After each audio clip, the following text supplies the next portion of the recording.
तो last part में future Goku ने सभी मॉडल्स को काफ़ी अच्छे से ट्रेन कर दिया था और उनको सबसे स्ट्रॉन्गेस्ट फॉर्म तक पहुंचा दिया था।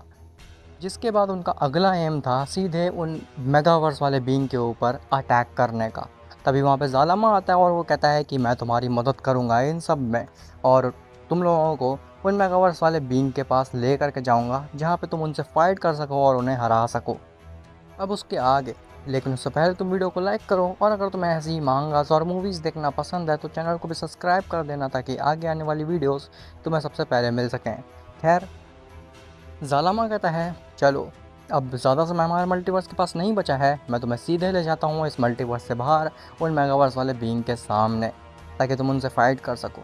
फ्यूचर कोकू कहता है लॉर्ड ज़ालामा, आखिर आप इतने ज़्यादा उतावले क्यों हो रहे हैं हमें उन मेगावर्स वाले बीइंग के पास ले जाने के लिए। ज़ालामा कहता है क्योंकि मुझे अपनी सुपर ड्रैगन बॉल्स की बहुत ज़्यादा चिंता है। अगर तुम लोगों ने जल्दी नहीं की तो तुम्हारे मल्टीवर्स के साथ में मेरी सुपर ड्रैगन बॉल्स भी तबाह हो जाएंगी। इसीलिए मैं तुम लोगों को जल्द से जल्द उन बीइंग के सामने ले जाना चाहता हूँ ताकि वो पहले इस मल्टीवर्स को डिस्ट्रॉय ना कर दें। फ्यूचर को कहता है ठीक है लॉर्ड ज़ालामा, हम सब रेडी हैं। हम सभी लोग उन मेगावर्स वाले बीइंग से फाइट करने के लिए एकदम प्रिपेयर्ड हैं। आप ले चलिए हमें उनके सामने। सभी बीइंग्स कहते हैं हाँ हम भी रेडी हैं। जिसके बाद ज़ालामा उन सभी को एक बबल में स्टोर करता है और उनको मल्टीवर्स से बाहर ले जाता है तुरंत ही। फ्यूचर गोकू कहता है लॉर्ड ज़ालामा, आखिर आप ये क्या कर रहे हैं? आपने हम सबको बबल में क्यों ट्रैप कर दिया आखिर? ज़ालामा कहता है मैंने तुम्हें बबल में इसलिए ट्रैप किया है ताकि मुझे आसानी हो तुम सभी को एक साथ ले जाने के लिए, वरना मेरे को एक एक करके सभी बीइंग को मल्टीवर्स के बाहर छोड़ना होगा। खैर, हम लोग मल्टीवर्स से बाहर आ चुके हैं। जैसे ही फ्यूचर गोकू अपने आसपास देखता है तो उसके आसपास अनंत मल्टीवर्सेस होते हैं। फ्यूचर गोकू कहता है वाओ, ये इतना खूबसूरत है मेगावर्स अपना, इतने सारे मल्टीवर्स एग्जिस्ट करते हैं हमारे मेगावर्स में, ये चीज़ तो मैंने कभी सोची भी नहीं थी। तभी वहाँ पे वो दोनों बीइंग्स आ जाते हैं जो कि मेगावर्स के रूलर होते हैं, और वो बीइंग्स वहाँ पे आके कहते हैं तो तुम लोग आखिर आ ही गए यहाँ पे, हमें तुम्हारा ही इंतज़ार था। इससे पहले कि तुम हमसे फ़ाइट करो हम तुम्हें एक चीज़ क्लियर कर देते हैं कि तुम हमसे नहीं जीतने वाले हो, और हम तुम्हारे मल्टीवर्स को डिस्ट्रॉय करके ही रहेंगे, फिर तुम चाहे कितनी ही कोशिश क्यों ना कर लो। तभी ज़ालामा उस बबल को फोड़ता है और सभी इमॉर्टल्स और ग्रैंड प्रीस्ट फ्यूचर गोकू उस बबल से बाहर आते हैं। फ्यूचर गोकू कहता है अच्छा, तो तुम्हें ऐसा लगता है कि तुम सबसे स्ट्रॉन्गेस्ट हो? गाइस, हमें अपनी फाइनल फॉर्म दिखा देनी चाहिए इन्हें, ताकि इनको अकल आए कि अब ये सबसे स्ट्रॉन्गेस्ट नहीं रहे हैं। जिसके बाद फ्यूचर गोकू और गोकू वजीटा अपनी सेलेस्टियल फॉर्म में ट्रांसफॉर्म होते हैं और सभी बीइंग्स अपने स्ट्रॉन्गेस्ट फॉर्म में ट्रांसफॉर्म हो जाते हैं, लेकिन जिरन किसी भी फॉर्म में ट्रांसफॉर्म नहीं होता। फ्यूचर गोकू कहता है लॉर्ड ज़ालामा, क्या आप फाइट नहीं करेंगे? आखिर आप किसी फॉर्म में क्यों नहीं ट्रांसफॉर्म हुए? ज़ालामा कहता है आखिर मैं क्यों फ़ाइट करूँगा, मैंने तुमसे पहले ही कहा था ना कि मैं इस सब में पढ़ना ही नहीं चाहता हूँ। ज़ेनो का फादर का जो हाल हुआ है वो मैं अपना नहीं करवाना चाहता, इसीलिए इस चीज़ से मुझे जितना दूर रखो उतना बेहतर है। ऐसा बोल करके ज़ालामा वहाँ से चला जाता है। फ्यूचर गोकू कहता है लेकिन लॉर्ड ज़ालामा, जब तक फ्यूचर गोकू ऐसा बोलता ही है तब तक ज़ालामा वहाँ से जा चुका था। वो मेगावर्स वाले बीइंग हंसते हैं और कहते हैं अब तो ज़ालामा ने भी तुम्हारा साथ छोड़ दिया है और तुम केवल अकेले बचे हो। तुम्हें क्या लगता है कि ये सारी फॉर्म्स को देख करके हम डर जाएंगे? और तुमने जो सेलेस्टियल फॉर्म को अचीव कर रखा है, इस सेलेस्टियल फॉर्म के असली क्रिएटर हम हैं। हम असली सेलेस्टियल्स हैं जिसने इस सेलेस्टियल फॉर्म का क्रिएशन किया है, और इस फॉर्म को ओमनी किंग को सीखने में भले ही समय लगता हो, लेकिन हम इसे एक चुटकी में हरा सकते हैं। इस मेगावर्स और मल्टीवर्स में कोई भी ऐसी चीज़ नहीं बनी है, ऐसी कोई भी एनर्जी नहीं बनी है जो कि हमें रोक सके, सिवाय एक के। खैर, तो बताओ कैसे शुरू किया जाए तुम्हारा खात्मा? क्या मुझे तुम्हें एक एक करके मारना चाहिए, या फिर मैं एक साथ ही तुम सबको ख़त्म कर दूं और तुम्हारे मल्टीवर्स को भी? फ्यूचर गोकू कहता है देखते हैं आखिर तुम में कितना दम है। ऐसा बोल करके सभी बीइंग उन दोनों सेलेस्टियल के ऊपर अटैक कर देते हैं, लेकिन वो सभी मॉर्टल्स, ग्रैंड प्रीस्ट और फ्यूचर गोकू उस सेलेस्टियल्स के आसपास भी नहीं आ पा रहे होते। वो सेलेस्टियल्स केवल अपने हाथ से ही उन सभी मॉर्टल्स को रोक देते हैं, और सेलेस्टियल्स की साइकिक पावर इतनी ज़्यादा स्ट्रॉन्ग थी कि सबसे स्ट्रॉन्गेस्ट फॉर्म में होने के बावजूद भी कोई भी कुछ भी नहीं कर पा रहा होता। सब मॉर्टल्स और ग्रैंड प्रीस्ट मानो कि अपनी जगह पर अकड़ जाते हैं। ग्रैंड प्रीस्ट कहता है ये क्या हुआ? मैं तो अपने शरीर को हिला ही नहीं पा रहा हूँ। आखिर ये क्या कर दिया इन दोनों ने? तभी वो सेलेस्टियल कहता है हमने पहले ही कहा था, तुम हमारी एनर्जी के सामने कुछ भी नहीं हो। हम तुम्हारी इन तुच्छ सी फॉर्म को एक चुटकी में हरा सकते हैं। तभी जिरेन कहता है, बस बहुत हो गया तुम्हारा, तुमने बहुत अपनी ताकत दिखा दी, अब मेरी बारी है तुम्हें मज़ा चखाने की। ऐसा बोल करके जिरेन रेज करता है और वो अपनी डायरेक्टली ट्रांसफॉर्म हो जाता है रेनबो फॉर्म में। जिस रेनबो फॉर्म को देख करके सेलेस्टियल्स भी एक बार को घबरा जाते हैं। सेलेस्टियल्स कहते हैं, ये कैसे हो सकता है? रेनबो फॉर्म, यही तो वही फॉर्म है जो कि हमें हरा सकती है। आखिर तुम इस रेनबो फॉर्म को कैसे अचीव कर पाए हो? जिरेन कहता है, मैं बकवास नहीं करता हूँ, मैं सीधे मुद्दे की बात पे आता हूँ। तुम दोनों इन सभी मॉर्टल्स को छोड़ दो और हमारे मल्टीवर्स को भी ना मारो, तो मैं तुम्हें छोड़ दूंगा। नहीं तो मेरी रेनबो फॉर्म से बच पाना तुम दोनों सेलेस्टियल के लिए ही मुश्किल ही नहीं, नामुमकिन है। दोनों सेलेस्टियल्स ये बस सुन करके हंसने लगते हैं और कहते हैं ये रेनबो फॉर्म इतनी ज़्यादा स्ट्रांग भी नहीं है कि हमें हरा सके। तुमने इस रेनबो फॉर्म को अभी तक मास्टर ही नहीं किया होगा अच्छे से। इस रेनबो फॉर्म का केवल 100% ही ट्रू पोटेंशियल ही हमें हरा सकता है।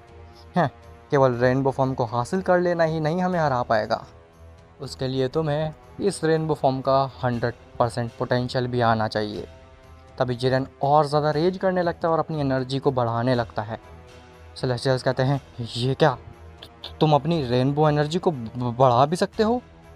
जिरेन कहता है, मैंने तुमसे पहले ही कहा था कि तुम इन सभी मॉडल्स को छोड़ दो और मेरे मल्टीवर्स को भी छोड़ दो, तो मैं तुम्हें बिल्कुल भी नहीं टच करूँगा।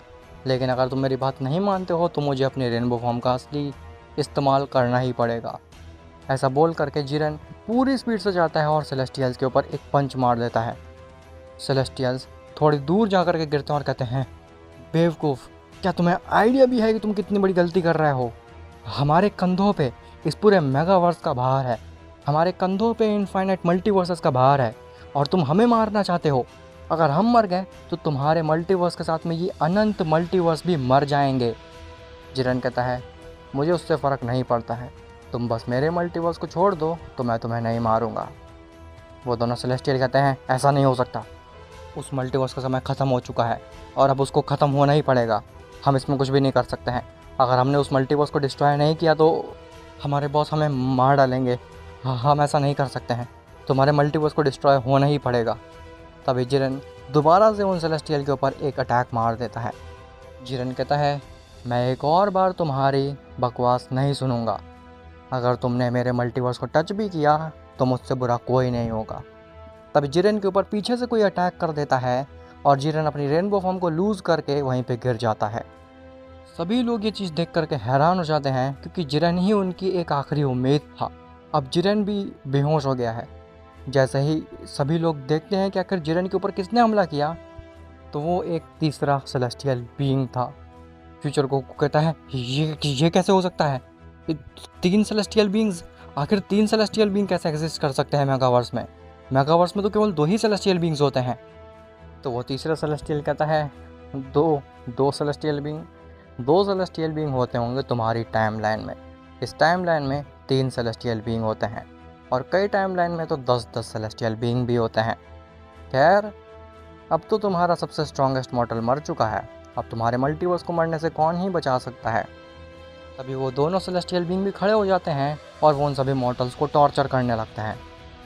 वो तीनों ही सेलेस्टियल अपनी साइकिक पावर की मदद से सभी मॉडल्स को काफ़ी ज़्यादा पेन दे रहे होते हैं और उनको इतना ज़्यादा ब्रूटली टॉर्चर कर दिया होता है कि सभी लोग अपना स्टेमिना पूरी तरीके से लूज़ कर देते हैं और अपनी बेस फॉर्म में आ जाते हैं। फ्यूचर गोकू कहता है, नहीं, मैं नहीं हार सकता, मुझे इस मल्टीवर्स को बचाना ही होगा। मैं अपने मल्टीवर्स को तो नहीं बचा पाया था, लेकिन ये मल्टीवर्स मैं किसी भी हालत में बचा करके ही रहूँगा। ऐसा बोल करके फ्यूचर गोकू दोबारा से खड़े होने की कोशिश करता है और वो उन सेलेस्टियल से फाइट करने की कोशिश करता है, लेकिन वो कुछ भी नहीं कर पा रहा होता उनके सामने। तभी गोकू और वजीटा भी खड़े होते हैं और वो कहते हैं, नहीं, तुम अकेले नहीं हो फ्यूचर गोकू, हम तुम्हारे साथ हैं और हम भी इन बींग्स को हराने में तुम्हारी मदद करेंगे। सेलेस्टियल्स कहते हैं, आखिर तुम्हारे पास इतनी एनर्जी आ कहाँ से रही है? तुम्हारे हमने पूरे स्टेमिना को चूस लिया है, अब तुम्हारे पास इतना स्टेमिना कैसे है कि तुम दोबारा से खड़े हो पाओ और हमसे फाइट बैक कर सको? फ्यूचर गोकू कहता है, गोकू, वजीटा, हमें अपनी सारी ताकत लगानी होगी, तभी हम इनको हरा पाएंगे। गोकू कहता है, आप ठीक कह रहे हैं। ऐसा बोल करके वो तीनों ही रेज करने लगते हैं और दोबारा से ट्रांसफॉर्म हो जाते हैं अपने सेलेस्टियल फॉर्म में। सेलेस्टियल्स हंसते हैं और कहते हैं, तुम्हें अभी भी लगता है कि तुम इस सेलेस्टियल फॉर्म से हमें हरा सकते हो? कितने पथेटिक हो तुम लोग, कितने ढीठ हो तुम लोग, तुम हमसे कभी भी नहीं जीत सकते हो, इस बात को जान लो। लेकिन इस बात का गोकू और वजीटा और फ्यूचर गोकू इन तीनों के ऊपर ही कोई भी असर नहीं हो रहा होता और वो अपनी एनर्जी को बढ़ाते ही जा रहे होते हैं। गोकू कहता है, तो तुम तो केवल जिरन की ताकत देख करके ही हैरान हो गए थे, अब मैं तुम्हें दिखाता हूँ कि असली रेनबो पावर क्या होती है। ऐसा बोल करके गोकू रेज करता है और वो अपनी सेलेस्टियल फॉर्म के साथ रेनबो एनर्जी को मर्ज कर लेता है और ट्रांसफॉर्म हो जाता है सेलेस्टियल रेनबो फॉर्म में। सेलेस्टियल ये चीज़ देख करके हैरान हो जाते हैं और कहते हैं, तुम भी, तुमने आखिर कैसे ये रेनबो फॉर्म को अचीव कर लिया? आखिर ये मॉडल्स क्या हैं? ये सभी मॉडल्स के पास रेनबो फॉर्म कहाँ से आ रही है? आखिर ये चीज़ तो नेक्स्ट टू इम्पॉसिबल है। इस फॉर्म को अचीव कर पाना तो हमारे लिए भी बहुत ज़्यादा मुश्किल है। आखिर ये मॉडल्स कैसे इस फॉर्म को अचीव कर पा रहे हैं? हमें कैसे भी करके इन सभी मॉडल्स को मारना होगा और इनके मल्टीवर्स को भी डिस्ट्रॉय करना होगा, इससे पहले कि हमारे बॉस, हमारे मास्टर ये सब कुछ देख लें। और अगर उन्होंने हमें दो मॉर्टल से हारते हुए देख लिया तो हमारी खैर नहीं, हम डेफिनेटली मारे जाएंगे और इस मेगावर्स का रूलर तो छोड़ो, हमें बंदी बना दिया जाएगा। गोकू वजीटा हंसते हैं और कहते हैं, तुम्हें बंदी तो तब बनाया जाएगा ना जब तुम ज़िंदा रहोगे, हम तुम्हें ज़िंदा ही नहीं छोड़ेंगे। ऐसा बोल करके गोकू, वजीटा और फ्यूचर गोकू ये तीनों मिल करके उन तीनों सेलेस्टियल्स को बहुत बुरी तरीके से डोमिनेट करने लगते हैं और उनकी रेनबो फॉर्म इतनी ज़्यादा स्ट्रॉन्ग थी कि सेलेस्टियल्स उनके सामने कुछ कर भी नहीं पा रहे होते हैं। सेलेस्टियल्स कहते हैं, ये चीज़ तो नहीं हो सकता, हम रेनबो फॉर्म के सामने कुछ भी नहीं कर सकते हैं, हमारी सारी शक्तियाँ रेनबो फॉर्म के सामने असमर्थ हैं, आखिर इन मॉर्टल्स ने कैसे सीख ली ये फॉर्म? तभी फ्यूचर गोकू कहता है, चलो इनका काम अब ख़त्म कर दिया जाए। ऐसा बोल करके फ्यूचर गोकू और गोकू अपने हाथ में कामेहामेहा और वजीटा अपना फाइनल फ्लैश को रेडी करने लगता है। तभी वो सेलेस्टियल कहते हैं, ठीक है ठीक है, हम तुम्हारे मल्टीवर्स को डिस्ट्रॉय नहीं करेंगे, हमें माफ़ कर दो। जिसके बाद फ्यूचर गोकू, गोकू और वजीटा अपने अटैक को रोकते हैं और कहते हैं, हाँ, अब आया ना ऊँट पहाड़ के नीचे, अगर तुम ये बात पहले ही मान लेते और हमारे मल्टीवर्स को छोड़ देते तो ये सब नौबत ही नहीं आती। सेलेस्टियल्स कहते हैं, हम तुम्हारे मल्टीवर्स को छोड़ देंगे, लेकिन केवल एक ही शर्त पे। फ्यूचर गोकू कहता है, आखिर कैसी शर्त? तो सेलेस्टियल कहते हैं, तुम लोगों को अपने मल्टीवर्स को इस मेगावर्स से हटा करके अलग रखना होगा। फ्यूचर गोकू कहता है, अलग रखना होगा से आखिर तुम्हारा क्या मतलब है? आखिर हम अपने मल्टीवर्स को मेगावर्स से अलग कैसे कर सकते हैं? ये चीज़ तो नामुमकिन है। सेलेस्टियल कहते हैं, वो चीज़ हम नहीं जानते, लेकिन अगर हमारे मास्टर ने देख लिया इस मल्टीवर्स को इस मेगावर्स में एग्जिस्ट करते हुए, तो वो हम सबको मार डालेंगे और ये पूरे मल्टीवर्स को ही डिस्ट्रॉय कर देंगे, पूरे मेगावर्स को ही डिस्ट्रॉय कर देंगे और हमें बंदी बना लेंगे। हम केवल एक मल्टीवर्स के पीछे अपने पूरे मेगावर्स को दांव पे नहीं लगा सकते, इसीलिए अगर तुम केवल अपने मल्टीवर्स को इस मेगावर्स से हटा करके दूर कर सकते हो तो ही हम तुम्हारी बात मानेंगे, वरना अगर हम तुम्हारे मल्टीवर्स को कुछ भी नहीं किया तो फिर हमारे मास्टर पूरे मेगावर्स को ही डिस्ट्रॉय कर सकते हैं। वो बहुत ज़्यादा शक्तिशाली हैं और उनसे जीत पाना इम्पॉसिबल है, उनकी कोई भी वीकनेस नहीं है, इवन रेनबो फॉर्म भी उनके सामने कुछ भी नहीं है। फ्यूचर गोकू कहता है, तुम्हारे मास्टर? आखिर तुम्हारे मास्टर हैं कौन? तो सेलेस्टियल्स कहते हैं, हाँ, हमारे मास्टर ओमनीवर्स के रूलर हैं और उनसे जीत पाना एकदम ही इम्पॉसिबल है।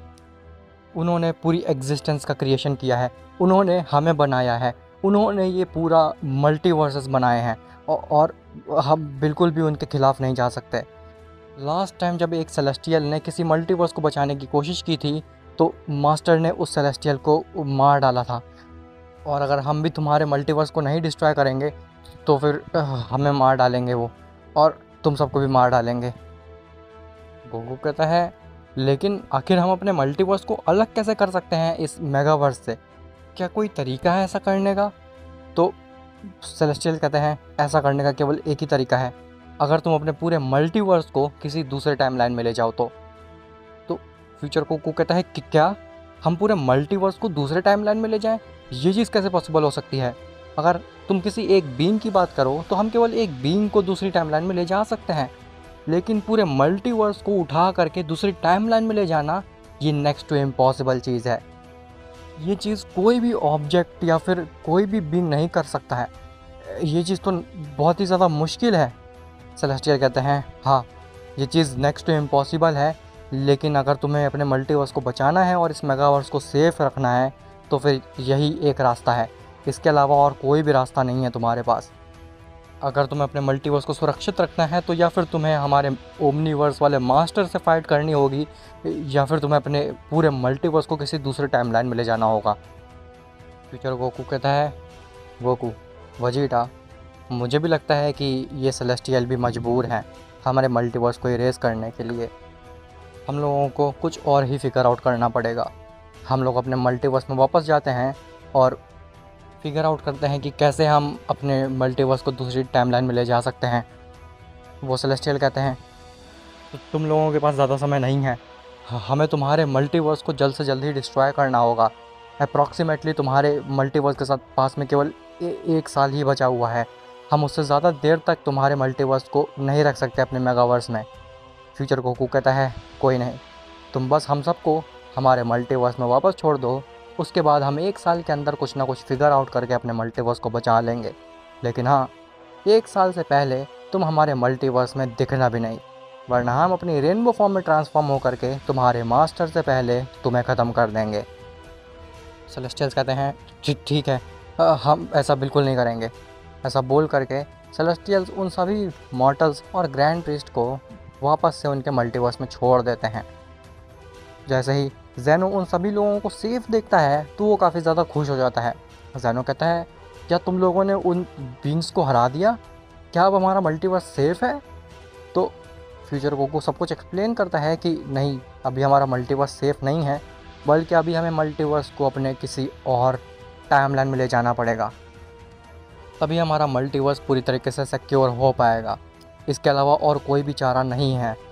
ज़ेनो कहता है, क्या अगर हम अपने मल्टीवर्स को दूसरी टाइमलाइन में नहीं ले जा पाए तो फिर ओमनीवर्स के रूलर हमारे पूरे मल्टीवर्स को डिस्ट्रॉय कर देंगे, इसी के साथ साथ पूरे मेगावर्स को भी डिस्ट्रॉय कर देंगे। लेकिन आखिर ये चीज़ पॉसिबल कैसे है? हम अपने पूरे मल्टीवर्स को ले जा ही नहीं सकते हैं दूसरी टाइमलाइन में, ये चीज़ तो हो ही नहीं सकती है। गोकू कहता है, बस लॉर्ड ज़ेनो, हमें यही फिगर आउट करना है कि हम कैसे अपने पूरे मल्टीवर्स को दूसरी टाइमलाइन में ले जा सकते हैं। हालांकि ये चीज़ नेक्स्ट टू इम्पॉसिबल है सुनने में, लेकिन कोई ना कोई रास्ता ज़रूर होगा जिसकी मदद से हम अपने पूरे मल्टीवर्स को दूसरी टाइमलाइन में ले जा सकते हैं। फ्यूचर गोकू कहता है, दूसरी टाइमलाइन में ले जाना कोई बहुत बड़ी बात नहीं है मल्टीवर्स को। बड़ी बात यह है कि एक सही टाइमलाइन में ले जाना है मल्टीवर्स को। अगर हम लोग गलत टाइमलाइन में ले जाएंगे अपने मल्टीवर्स को तो हो सकता है कि उस टाइमलाइन के बीइंग्स हमारे मल्टीवर्स को खुद ब खुद ही डिस्ट्रॉय कर दें। अब आखिर क्या future Goku, Zeno, Goku, Vegeta और सभी लोग मिल करके फिगर आउट कर पाएंगे कि कैसे वो अपने मल्टीवर्स को बचा सकते हैं, या फिर उनको ओमनीवर्स के रूलर से फाइट करनी ही पड़ेगी? वेल, ये सब तुम्हें पता चलेगा नेक्स्ट पार्ट में। और हाँ गाइज़, मैंने तुमसे लास्ट पार्ट में कहा था कि अगर तुम इस वीडियो में 100 कमेंट कर देते हो तो मैं नई मूवी लाऊंगा। तुमने तो उसमें 5 घंटे में ही 100+ कमेंट कर दिए थे। ये चीज़ देख करके मैं बहुत ज़्यादा हैरान हो गया था। मुझे लगा नहीं था तुम लोग कर पाओगे, लेकिन तुम लोगों ने करके दिखा दिया। वेल, तो बहुत जल्द ही मैं एक नई मूवी लाने वाला हूँ, जो कि किस चीज़ पे बेस्ड होगी वो तुम्हें बहुत जल्द ही पता चल जाएगा पोल के ज़रिए से। मिलते हैं तुमसे नेक्स्ट पार्ट में, तब तक के लिए बाय बाय।